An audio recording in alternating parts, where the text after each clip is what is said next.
Hi, this is Lisa Somerville for Divinity Designs. Today I'm here to share with you the stitched satchel die set. Here's a look at a few of the stitched satchels that I created.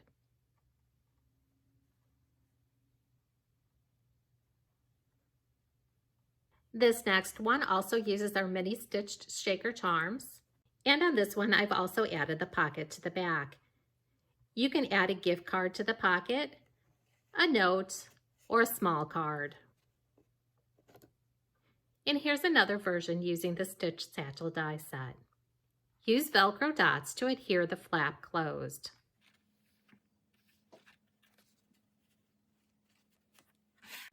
This die set contains 12 dies.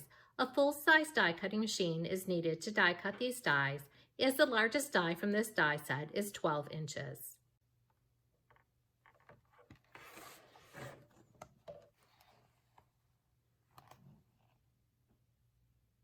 Let me show you just how easy it is to create a 3D project using the stitched satchel die set. I've gone ahead and die cut and embossed all the pieces I'm going to need to create my stitched satchel.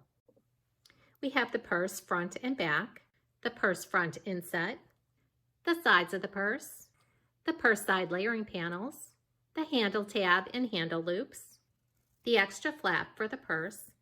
I die cut and embossed the extra flap from pattern paper and cardstock because my pattern paper is only one-sided.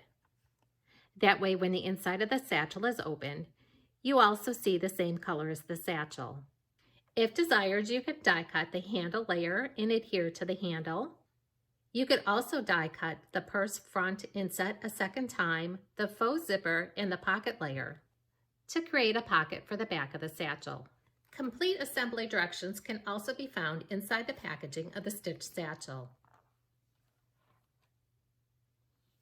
The pattern paper that I'm using is from the watercolor paper pad. Now, if the pattern paper you're using only goes in one direction, you're going to want to pay attention when cutting your die cut layers to make sure that those die cut panels are going the right way.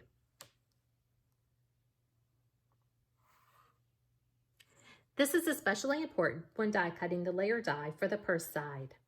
The dies from this die set do die cut and score for you, but if desired, you can use a bone folder and a scoreboard for an extra crisp score. Now, if you're going to be using the layering die cut panels, adhere those in place. For the inset panel, apply a thin strip of score tape around the edges of the panel. Turn the front of the purse front over so that you're working on the back side and adhere the inset panel. Now it shows through the opening of the purse front. Before we assemble the purse front and back, I'm also going to adhere my extra flap. Adhere score tape to the extra flap. Turn the purse back die cut over so you're working on the wrong side. I've added a bit of score tape to help hold that flap in place. Remove the backing from the tape. Align the edges of the extra flap with the purse back and then secure in place. As I mentioned, I die cut an extra flap from the same color of cardstock, so I can adhere that to the back of my pattern paper so that the inside of the purse has a finished look. I'm going to adhere that panel using Barely Art Glue. So now we have the purse front and back with the extra flap added to the purse back and the inset layer added to the purse front. Now we're going to adhere those together. You'll turn the purse front over and then add adhesive to the purse front flap. I'm going to be using score tape. And now with the purse front and the purse back facing towards you, adhere these two sections together to form the purse bottom. Making sure that you align your edges. Now we're going to adhere the purse sides. Apply adhesive to the purse tabs and then fold on the score lines. You can use a bone folder for a nice crisp score. Then you're going to adhere the purse side bottom to the bottom of the purse. You'll repeat that with the other side. So now you have the purse sides attached to the purse bottom. Next, fold in on the tabs on the purse side and adhere to the front and back of the purse. You'll then repeat that with the other side of the purse. So now the purse front and back are adhered together with the purse sides. Next, we're going to assemble the handle using the handle loop, and handle tab. Fold the handle tabs and the handle on the score lines. Use a bone folder for a nice crisp score. Next, apply adhesive to the handle tab.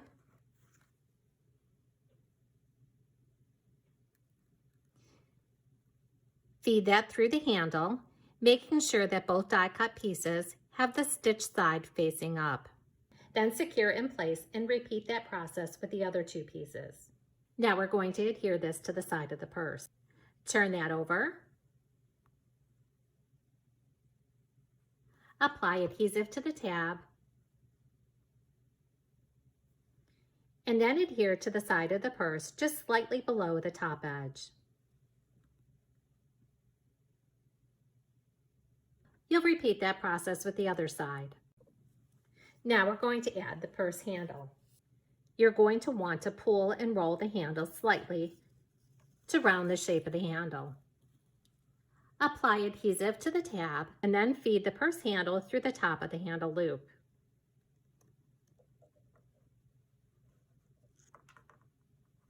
And secure in place.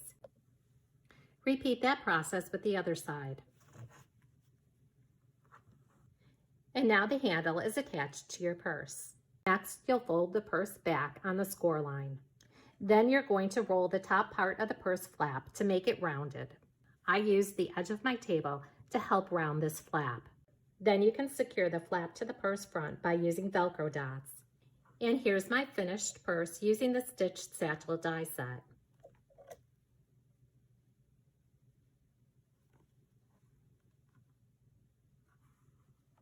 And as I previously mentioned in this video, you can add a pocket layer to the back of the purse.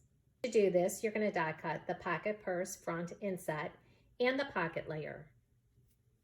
I'm also going to be using the faux zipper. Adhere the die cut and embossed pocket layer to the purse front inset panel. Next, using adhesive, adhere the faux zipper. I'm going to adhere mine using Barely Art glue. Then adhere in place. Then turn that over and add adhesive to the sides and the bottom. You're going to want to leave the top open so that you can insert things into the pocket, and then adhere to the back of the purse. And now you have a pocket where you can insert a gift card, a note, or a small card. You can also use the mini stitch shaker charms to add charm embellishments to your purses. Now let's take a closer look at the purses that I created using our Stitched Satchels die set. Here's the first one from the video using the watercolor paper pad. This one also uses the watercolor paper pad. And you can see the pocket adhered to the back side.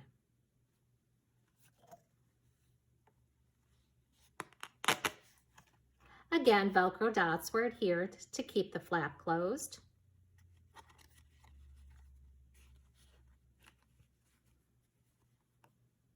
And I've added a faux button using our double stitched circles die set.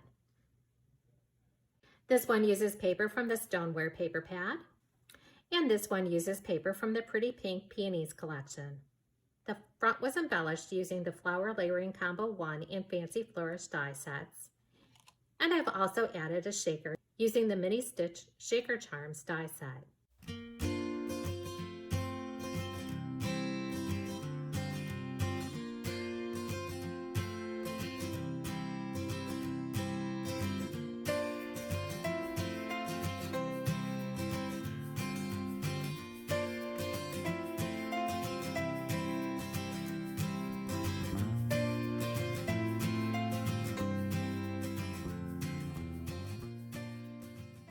For more inspiration, visit our samples gallery, like us on Facebook, or follow us on Pinterest and Instagram.